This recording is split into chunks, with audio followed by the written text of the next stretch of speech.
Boa tarde. Domésticas recebem atendimentos e orientações em São Luís.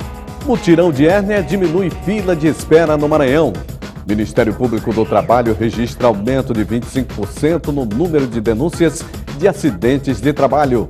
Corpo de Bombeiros realiza fiscalização em estabelecimentos da capital. E veja também, faltando 2 dias para o fim do prazo de entrega da declaração do imposto de renda, saiba como fazer a declaração de forma correta.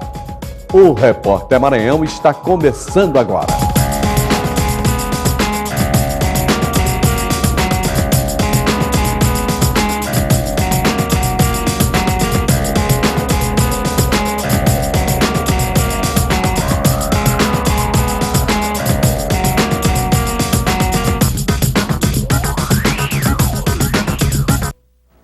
O fim de semana foi marcado por uma ação social voltada para o atendimento às empregadas domésticas. Em vários pontos da cidade, as domésticas tiveram acesso gratuito à documentação e informações sobre a PEC que garante direitos a essa categoria de trabalhadores. Nada de trabalho. O Dia das Empregadas Domésticas foi um momento para a prestação de serviços. Dezenas de profissionais compareceram ao posto do Viva Cidadão da Praia Grande, no centro da cidade, para ter acesso aos serviços prestados durante a ação social que marcou a data. Teve espaço para tirar documentos como identidade, CPF, carteira de trabalho, fazer o recadastramento biométrico eleitoral e pôr em dia os cuidados básicos com a saúde. Uma ação boa, né? Uma ação maravilhosa. Está servindo para mim, para muitas domésticas e para muitas pessoas também que não são domésticas.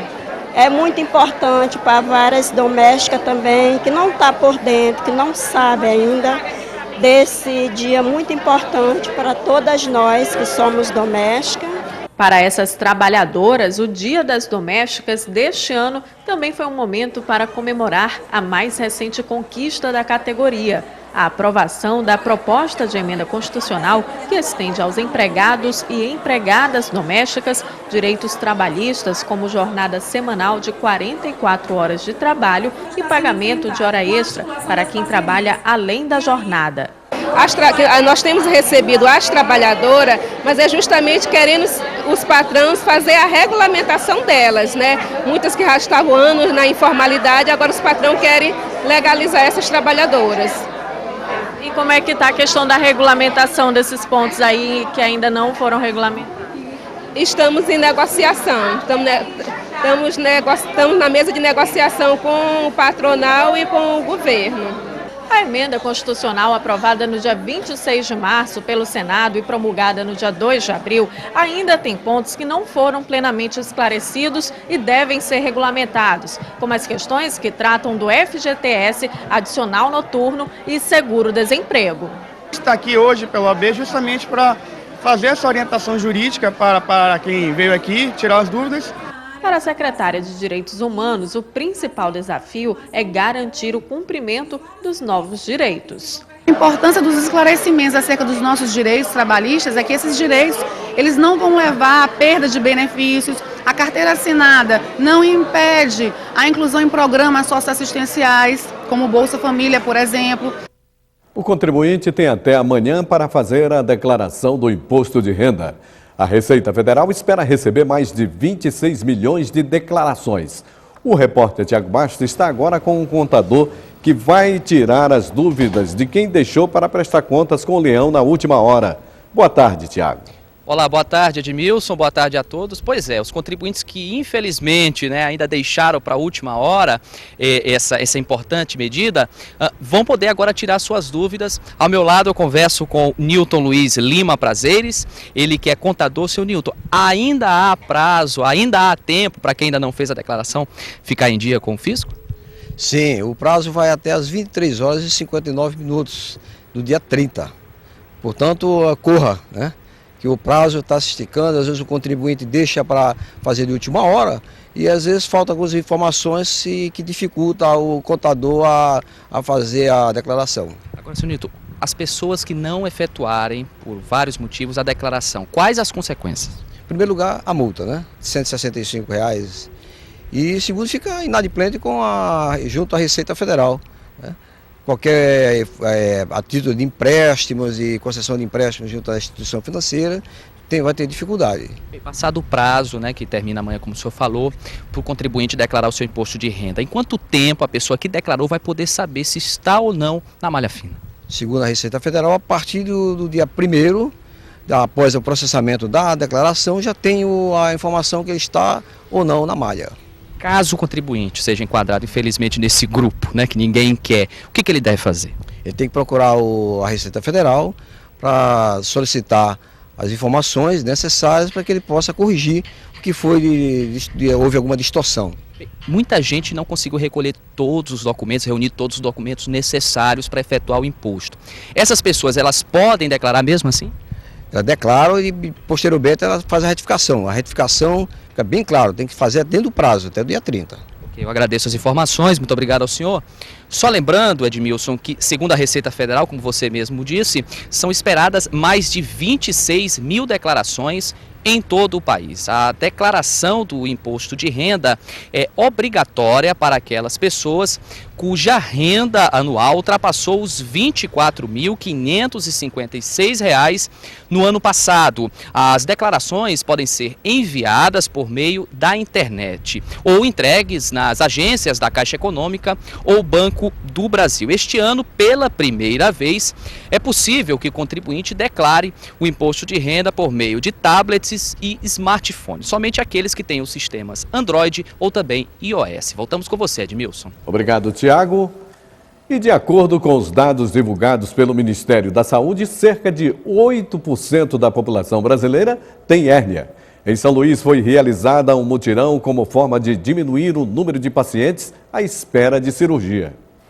Do lado de fora do centro cirúrgico, pacientes aguardavam ansiosos pela solução para a hérnia. Fui me consultar, fiz a consulta, né? Mostrei para o médico, aí ele me encaminhou para o cirurgião, né? Aí eu vim, fiz a consulta aqui, aí fez todo o procedimento, né? Para fazer a cirurgia, tudinho, fiz os exames, tudo direitinho. É muito bom, porque a gente passa muito tempo esperando, né? Ser chamado para fazer uma cirurgia. Eu achei rápido, eu não sabia nem que era mutirão. Ao todo, 25 pacientes foram submetidos à cirurgia de hérnia durante o mutirão realizado no Hospital Estadual Tarquínio Lopes, o Hospital Geral. 3 cirurgiões se revezavam no atendimento aos pacientes. Geralmente, para a cirurgia de mutirão, a gente evita aquelas hérnias que já recidivaram, que voltaram, e as hérnias incisionais. Por quê? Porque são hérnias com um tempo cirúrgico maior. Então, o objetivo do mutirão é que a gente consiga operar a maior quantidade de pacientes no dia. Este é o 6º mutirão da hérnia realizado este ano. Além da capital, outros 4 municípios do interior do estado também receberam a iniciativa. E mais de 170 pacientes já foram beneficiados com a ação. Estimativas apontam que 3 a 8% da população sofrem com a hérnia. Os tipos mais comuns da doença são inguinal, na região da virilha, e a umbilical, causada por um defeito no fechamento da cicatriz umbilical. Se não tratado, o problema pode ter consequências sérias à saúde. O grande problema, a grande complicação da hérnia é o encarceramento e o estrangulamento, aí que deixa de ser uma cirurgia eletiva e passa a ser uma cirurgia de urgência. A pessoa tem que operar urgente, senão corre risco de vida. Agora vamos falar de futebol. Na 7ª rodada do Campeonato Maranhense, no fim de semana, o Santa Quitéria perdeu em casa do Balsas por 2-0. O Imperatriz venceu o Cordino por 2-1. E na rodada dupla, no estádio Nilzinho Santos, o Maranhão venceu o São José por 2-1. E na partida principal, o Sampaio goleou o Americano por 4-0. E veja no próximo bloco, Maranhão registra aumento no número de acidentes de trabalho. E em entrevista, a procuradora do trabalho, Ânia Gadelha, fala sobre os motivos do aumento das denúncias. É logo após o intervalo. Aí você vê imagens da Avenida dos Holandeses na Ponta da Areia. São 12h09.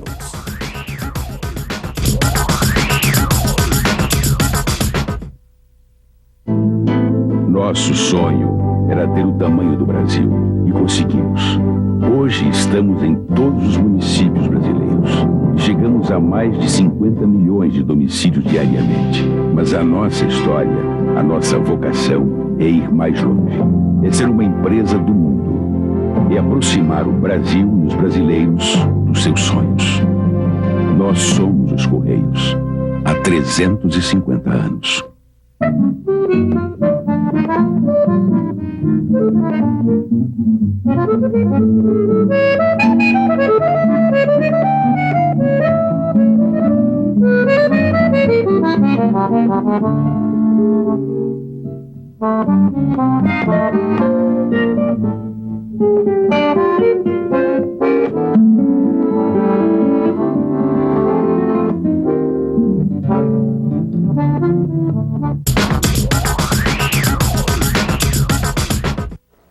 De acordo com o Ministério do Trabalho do Maranhão, em 2012 houve um aumento de 25% de representações de acidentes de trabalho em relação ao ano anterior. A maioria dos acidentes acontece no setor da construção civil. A quantidade de representações abertas pelo Ministério Público do Trabalho no Maranhão para investigar casos de acidentes de trabalho cresceu 25% no ano passado. Segundo o balanço do Anuário Estatístico dos Ministérios da Previdência Social e do Trabalho e Emprego, são registrados mais de 700 mil acidentes de trabalho por ano em todo o país. No Maranhão, foram notificados 6.252 casos de acidentes de trabalho em 2011. Metade dos acidentes envolve pessoas entre 20 e 34 anos de idade. 70% das vítimas são do sexo masculino. A cada 10 mil acidentes de trabalho que ocorrem no Maranhão, são registradas 82 mortes. De acordo com o Sindicato dos Trabalhadores Metalúrgicos de São Luís, quanto aos riscos no trabalho, a categoria tem uma taxa de risco máxima numa escala de 1 a 4. À sede do sindicato chegam quase todos os dias casos de acidentes de trabalho. Chega, aqui no nosso sindicato nós recebemos denúncias de toda a ordem e, tipo assim, nós recebemos de algumas empresas quando é acidente típico, algumas CATs, e também chega denúncia de subnotificação, que são os agravos que as empresas deixam de notificar, né, e criando um grande prejuízo para os trabalhadores. E a gente aqui no Maranhão tem tido dificuldades de fazer com que a Previdência também faça a sua parte. A jornalista Eli Coelho conversou com a procuradora do Trabalho, Ânia Gadelha, que explicou o aumento de acidentes registrados e falou das ações que estão sendo desenvolvidas para diminuir o índice. Boa tarde, Eli. Olá, Edmilson, boa tarde. Olha, o aumento de 25% no número de representações de acidentes do trabalho que o Ministério do Trabalho tem recebido é considerado um aumento expressivo. Para falar sobre esse assunto, nós estamos recebendo a Procuradora do Trabalho, Ânia Gadelha. Boa tarde, muito obrigada pela sua presença. A que se deve esse aumento, doutora? Bem, esse aumento de 25% foi com relação às denúncias recebidas no Ministério Público do Trabalho em 2012 em relação ao ano de 2011. Nós temos verificado um aumento significativo de problemas relacionados à segurança do trabalho aqui no Maranhão. E a propósito disso, ontem foi o dia 28 de abril, é o Dia Mundial em memória das vítimas de acidente e doença do trabalho. Foi instituído pela Organização Internacional do Trabalho para refletir sobre essa problemática, essa matéria de saúde e segurança do trabalho. Agora, essas representações significam que realmente o número de acidentes aumentou ou que as pessoas estão denunciando mais esses acontecimentos? Na verdade, as duas coisas. Primeiro, há uma divulgação maior dos direitos do trabalhador, dessas questões, dos órgãos incumbidos da fiscalização e da tutela dos direitos dos trabalhadores, e aí o Ministério Público do Trabalho. Então, os trabalhadores estão sabendo a quem recorrer, fazem denúncias, inclusive anônimas. Agora, aliado a isso, nós temos efetivamente um aumento do número de acidentes. O Anuário Estatístico do INSS, que é divulgado pelo INSS anualmente, o último divulgado foi o de 2011. São dados oficiais que, na verdade, eles não refletem a realidade, porque são dados que abrangem apenas os trabalhadores formais, ou seja, com carteira assinada, e no caso dos acidentes típicos, envolve apenas aqueles acidentes que foram comunicados à Previdência, ou seja, que o empregador emitiu a comunicação de acidente de trabalho. Então, nós acreditamos que os números são ainda mais expressivos. O setor da construção civil é ainda o mais preocupante? É preocupante por conta do aumento do número de contratações, o próprio aquecimento do mercado imobiliário, das obras, grandes obras, obras de infraestrutura, e também porque é uma atividade que envolve elevados riscos, né? A mortalidade dos acidentes ocorridos na construção civil é bastante elevada. Porque muitos trabalhadores eles temem serem ameaçados por conta de fazer alguma denúncia. Qual é a garantia que eles podem ter para denunciar e não serem ameaçados, não sofrerem nenhum tipo de restrição? As denúncias formuladas perante o Ministério Público do Trabalho podem ser feitas até por telefone de forma anônima. O trabalhador não precisa se identificar e nós iremos apurar, certo? Essas denúncias podem ser feitas por meio do telefone 2107-9300 ou pelo comparecimento pessoal do trabalhador na Procuradoria Regional do Trabalho, que fica ali no Jaracati, por trás do CEUMA, do lado do Colégio Batista. O que é considerado acidente de trabalho, doutora? Por exemplo, quando o trabalhador ele se acidenta no deslocamento da sua casa, é considerado acidente de trabalho? Bem, para efeitos previdenciários, a Previdência, ela engloba 3 tipos de acidente. O acidente de trabalho típico, aquele que o trabalhador se acidenta no exercício da atividade, a doença profissional, que é equiparada a acidente de trabalho, e o denominado acidente de trajeto. Esse é ao qual você está se referindo. Então, considerando esses números, no Maranhão, todos esses acidentes, foi em torno de 6.500 acidentes em 2011. Sendo que desses acidentes típicos, nós tivemos cerca de 2.800 acidentes com 58 mortes no Maranhão. Quais as punições previstas para essas empresas que estiverem envolvidas? Bem, é importante destacar que esses acidentes, eles trazem prejuízos a todos. Ao país, existe uma pesquisa que foi divulgada no início do ano passado, que o país gasta 71 bilhões de reais por ano em atendimento a essas pessoas acidentes e com doenças do trabalho. Então, são recursos significativos. Além disso, perde a empresa, porque vai ter que responder ações individuais do trabalhador, da família, do Ministério Público do Trabalho, que nós ajuizamos ações civis públicas com um pedido de indenização por dano moral coletivo. As ações regressivas que a Advocacia Geral da União está ajuizando para que as empresas restituam ao poder público, à União, que ela gasta com benefício previdenciário. Então, isso tem pesado bastante no bolso do empregador que descumpre essas normas. Ok, então, doutora Ania Gadelha, Procuradora do Trabalho, muito obrigada pelos seus esclarecimentos. Obrigada também pela oportunidade. Ok. Edmilson, voltamos com você. Obrigado, Eli. E o dia amanheceu ensolarado em São Luís. Confira a previsão do tempo para esta segunda-feira. São Luís, tempo parcialmente nublado a nublado com pancadas de chuva. Mínima de 25 e máxima de 30 graus. Em Imperatriz, nebulosidade variável e chuva fraca. Mínima de 21 e máxima de 33 graus. Em Caxias, nebulosidade variável e chuva fraca. Mínima de 24 e máxima de 32 graus. Em Balsas, predomínio de sol. Mínima de 23 e máxima de 32 graus. E no próximo bloco você confere: Corpo de Bombeiros realiza fiscalização em cerca de 500 estabelecimentos em São Luís. E veja também, reunião discute como serão as festas juninas este ano. É logo após o intervalo. Aí você vê imagens do bairro da Ponta da Areia. Tempo bom em São Luís neste momento. Agora são 12 horas e 19 minutos.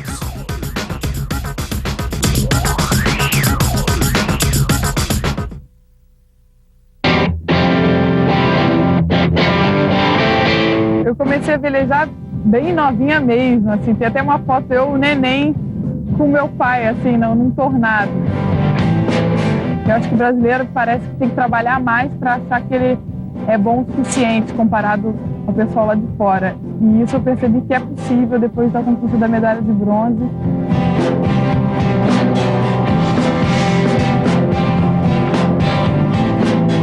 Velejando, você tem que um pouco se entregar à natureza, tem que fazer parte, assim, para os ventos virem a seu favor, para a onda você acertar, então você tem que se entregar.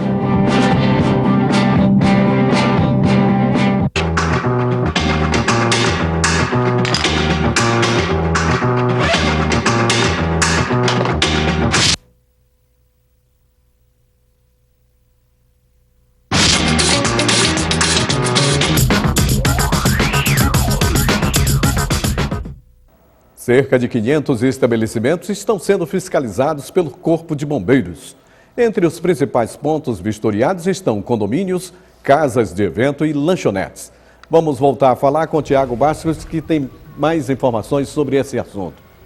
Bem, Edmilson, o Corpo de Bombeiros informou que pela manhã 2 equipes estiveram atuando nesta operação, como você falou, intitulada Operação Cidade Segura. Uma dessas equipes esteve no centro da cidade e outra no bairro do São Francisco. À tarde, essas 2 equipes estarão no bairro João de Deus, verificando uma denúncia feita por populares naquela localidade. Esta é a segunda fase de uma ação que começou há cerca de 3 meses, quando a prioridade foi averiguar as condições das casas noturnas. A operação começou, Edmilson, após a tragédia na Boate Kiss, em Santa Maria, quando quase 300 pessoas infelizmente morreram. Trabalho idêntico está sendo feito na capital e em algumas cidades daqui do Maranhão, como Imperatriz, Caxias e também Santa Inês. Voltamos com você, Edmilson. Obrigado, Tiago.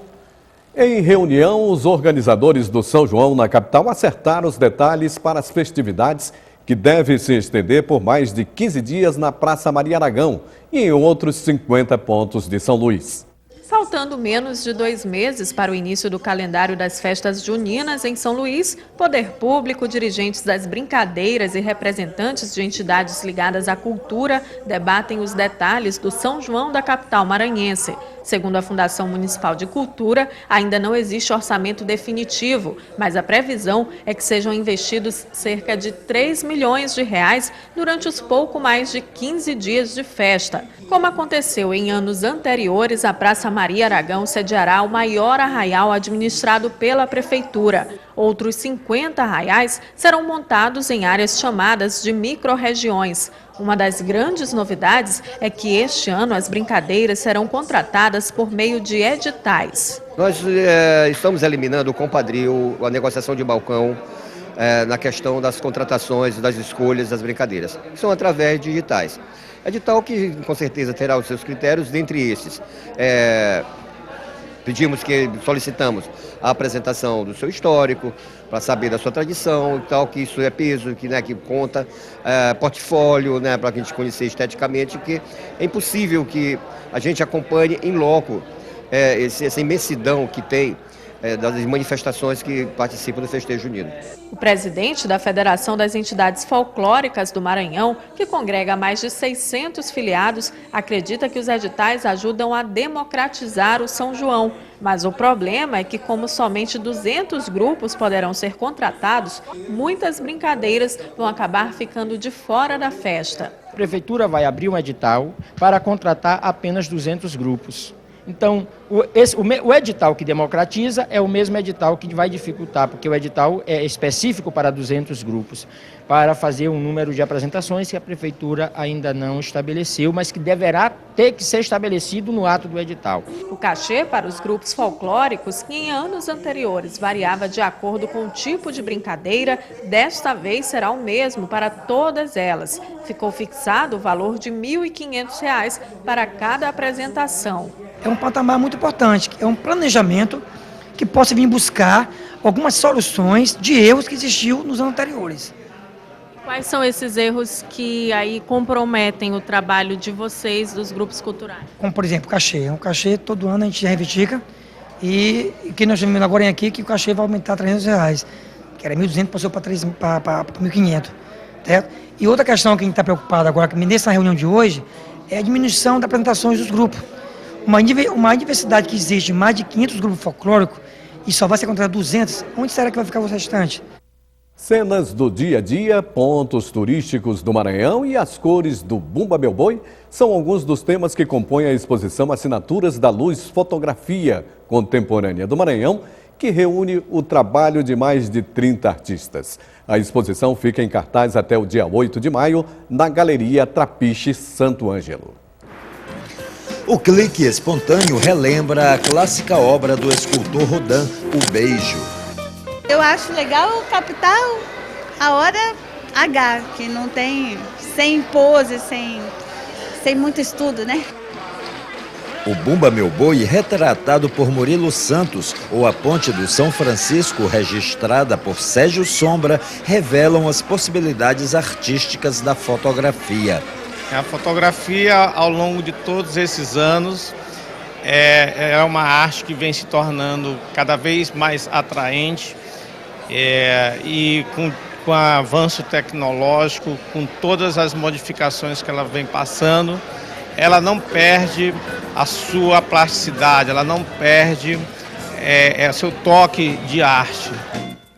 Assinaturas da Luz, fotografia contemporânea do Maranhão, oferece ao público na Galeria Trapiche, Praia Grande, um rico painel das atividades fotográficas na ilha e reúne nomes tipo Marília de la Roche, Márcio Vasconcelos, Edgar Rocha ou Paulo Socha. Estão reunidos 30 profissionais da fotografia, maranhenses ou não, eles estão sempre de olho no clique revelador da cara da cidade. Exatamente, não somente São Luís, o Maranhão, né, como um todo, porque existe aqui fotografias de lençóis e também, como existe a arte da fotografia, ela já está provando que ela extrapola o simples figurativo, né? Existem aqui fotografias abstratas e isso enriquece ainda mais a exposição.